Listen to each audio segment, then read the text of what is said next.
So oftentimes on this program, some of our viewers suggest that we need to focus a bit more on solutions rather than harping on about the issues. And I say, okay, fine, fair enough. Well, most recently, as we can see, the spate of school violence here in TNT, that continues. And it's something that I mentioned on an earlier program here on WESN. Now, this particular video comes from Antigua and Barbuda, where it seems as though the Ministry of Education has found some solution to dealing with uncooperative students within the secondary school system. Now, we can debate whether or not it's actually going to work, or whether or not it's even a good idea, or if it's just a band-aid. I'll tell you what, we'll get into that conversation afterwards. But let's take a look at this report from Antigua and Barbuda, where 12 girls were involved in a school fight just before the pre-Easter vacation break. Well, they've now signed contracts with the Ministry of Education. This includes community service, by the way. Let's take a look at this report.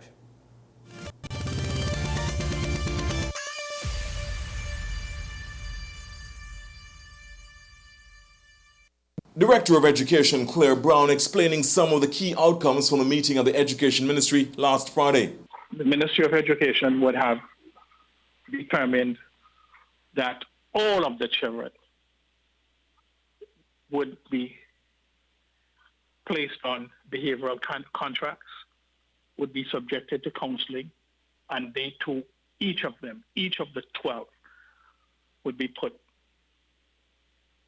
to some form of community service, will be asked to undertake some form of community service. They were third formers, fourth formers, and fifth formers. 12 girls were involved in the March 31 fracas of the school. The meeting of the Education Ministry last Friday followed the submission of a detailed report from school officials of what transpired in addition to recommendations. The Director of Education explained behavioral contracts have been signed by students with their parents. And they understand that they were required to sign a contract.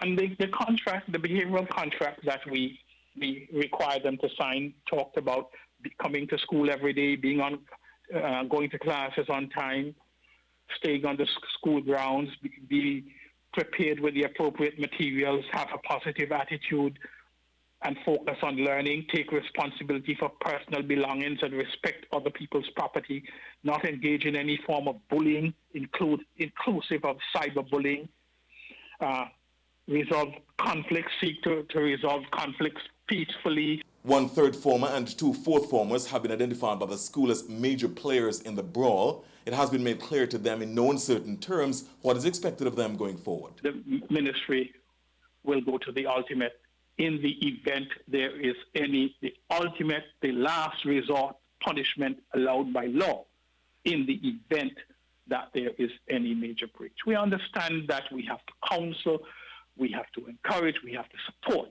because they're still learning. And so the ministry is not jumping to any kind of last resort punishment at this time.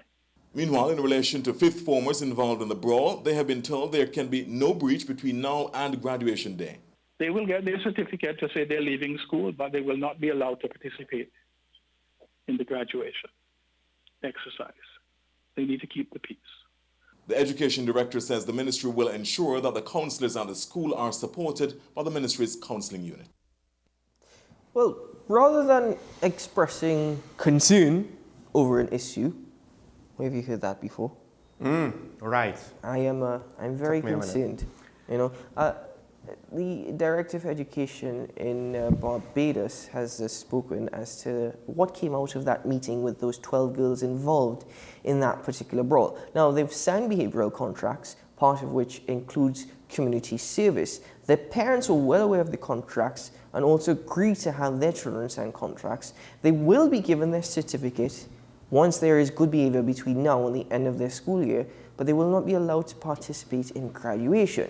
Now, Sean, is this perhaps one solution that we could explore, behavioral contracts, in actually trying to deal with this situation? Is it just a band-aid and not going to work at all? So the thing is, it seems as though they have a way to enforce it. And it seems as though this contract is a way to try to, a mechanism to try to get the kids to understand, look, we don't want to do the last result. I assume the last result is expulsion. right? So we're trying to prevent that. So it's a contract form so that there's no uncertainty, right? We put out the terms, we spell it out. You know, you can't do this, you can't do that. You will get your certificate at the end, no graduation, etc., etc., etc. This is what we expect of you, right? Because that's the thing with young people, with kids. Because at the end of the day, look, even early 20s to some extent could still be considered kids. If you don't spell things out for them, they might say, well, I didn't know, and to us it might seem like a poor excuse, but to some extent in their brains it might actually, on a practical level, be the truth. Not necessarily valid, just the actual truth. So you spell it out for them, no uncertainty, and this is how we enforce it. For TNT's case, I have two questions. One, do we have a mechanism that is similarly strong enough to enforce it with regards to the criminality or the criminal behavior of our young people, or rather the aggression that could then turn into criminal behavior? I do wonder if it's not going to work, because expulsion for the worst of the worst is not going to make much of a difference. It's not going to be much of a threat to them. The flip side is what undermines, or what can undermine, an attempt to use a contract, right, in order to get troublemaking students to fall in line. It might work with some. Will it work for those who are already looking at society as something that they are not necessarily going to participate in, and eventually could end up in a life of crime? Well, it clearly won't necessarily work for that unless you have something else to kind of break them out of that behavioral pattern. For others, it might work. But the other thing that undermines any sort of contract is the fact that the way how our society, our government, and one could even argue how the schools themselves treat the students, to some extent, I won't be surprised if the students will be like, yeah, we'll sign the contract, but it's kind of like a joke, because throughout their entire life, they've seen examples of poor accountability from authority figures. So what's the point of this? This is just... And to them, it would be just a Band-Aid that won't really solve the issue. I think it's an idea that we could explore, coupled with others such as psychological evaluation. I think it's something that could probably work better than suspension. Let's be honest with you. A student doesn't care about being suspended, because even though it's a stain on their record, at the end of the day, it's not going to stop them from graduating. I mean, if they fail their exams, that's going to stop them from graduating. Mm-hmm. But they get a week off, and they back out to school the next week. How many of them care that much if they fail their exams? I don't think many of them really care. I don't think... At least not right now. That's part of the problem. I think it's also a form of discipline if you include community service. You see, the thing is, what was mentioned in that particular contract agreement is that the parents agree to it as well. Are parents in Transvago willing to allow their children or their ward to actually sign such contracts, and to actually carry out community service? Well, you know, because parents might be thinking it's a shame on me. It reflects on me as a parent. But not just that, if they don't trust the authority figures. Well, trust is a huge part of it, but I also think psychological evaluation needs to be completed coupled with the contract. I think here in TNT, the issues within the school system, yes, I think children don't care. But you've got to reinstate some level of discipline. Nobody is concerned with corporal punishment again. All right, we've put that argument aside. We're not getting involved in that. It's not a matter of trying to inflict fear, but it's a matter of trying to inflict some level of respect and some sort of understanding for authority. You're a child, you don't know everything. Now, the reason why I say psychological evaluation is because you're not entirely sure what's going through that student's head, and you're not entirely sure what they're facing at home. You could have parents that don't care at all. I think it was the caller from San Fernando who pointed out, in these schools you don't have active PTAs because some parents just don't care at all. Some teachers just don't care at all. And that's a very valuable point that they raised. So in these households where you have parents that just don't care, and they leave the child to do whatever, and even if the child gets on or gets suspended or whatnot, what can I do about it? You know, in some instances, I think the state needs to get more involved, because there needs to be some sort of, no, I firmly believe so. Because even though it's a cost, The greater cost that there is right now is that not only are we losing human resource and probably the ability to expand in other areas, we're allowing to a certain degree, the system to a certain degree is facilitating that transition from student or from criminal in a school uniform to criminal out on the streets. And to try and actually resolve these issues, I think there needs to be more involvement. There's a catch-22 there. And I always go back to this. We are in a catch-22, folks, because we complain about the government, but then when the private sector, something goes wrong, or in our private lives, in society, something goes wrong, technically speaking, we look to the government to fix it because for some extent they're the only ones who can or in a position to make the attempt. But with regards to the government getting involved with parenting, first of all, the institutions that we have, because that's those cases that are at the worst end of the spectrum, that's what it might require to take them out of the guardianship of their parents. But the alternative of state institutions are not much better, right? And then now, to what extent has the state been successful with regards to its programs dealing with students without having to resort to that step? Especially in those cases where the parents just don't care. I don't know. I'm not making an argument for the state to get involved in parenting.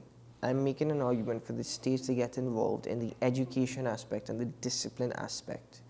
Now, if you want to help with parenting, you don't necessarily get involved in parenting, but just as how the NPTA does have classes or the NPTA does have seminars or workshops to help deal with these situations and how parents can actually do better in terms of their practice or behaviors within the household and how it reflects off of a child, the state can also support such. The state can intervene and convince, hopefully, some of them that, listen, you all aren't doing enough, you all need to do more if you want your child to succeed. And they'll come around, right?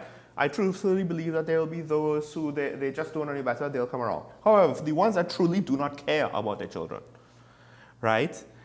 I don't know to what extent state intervention will work to get them to do a better job. Punishing the child is not going to help. That is definitely a band-aid because the underlying cause is not to do about the child. It's not something the child could fix if it's because of the parents and their bad parenting that's causing the child to act out. But the solution should not be that we're taking such individuals following graduation and allowing them to be part of certain services such as the Army and the Coast Guard and whatnot, because that's what you hear happening.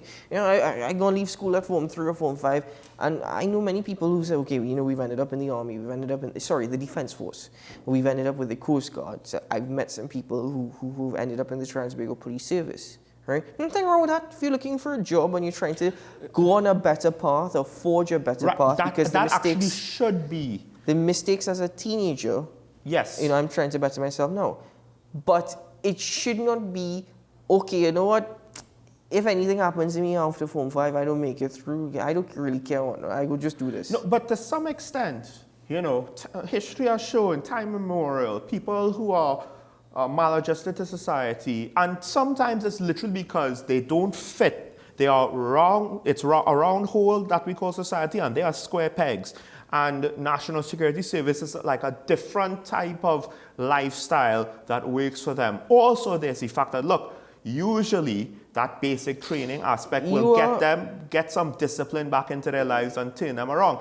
There are many avenues for success stories, but how we have our services in our national security ministry, something is wrong there. We're not seeing that work its way through. I'm glad you said that because you just made a point, but you were comparing it to what you would have probably heard from foreign jurisdictions, not necessarily Trans-Tobago. Well, so bear that in mind. I think to some extent it might happen in Trinidad, and it might have used to happen in Trinidad and Tobago, but it probably happens a lot less, especially now, if it has happened before. Well, the question of discipline is not one that could really argue against. We live in an indisciplined, violent society, and people don't like to acknowledge it, and people like to stray far away from it.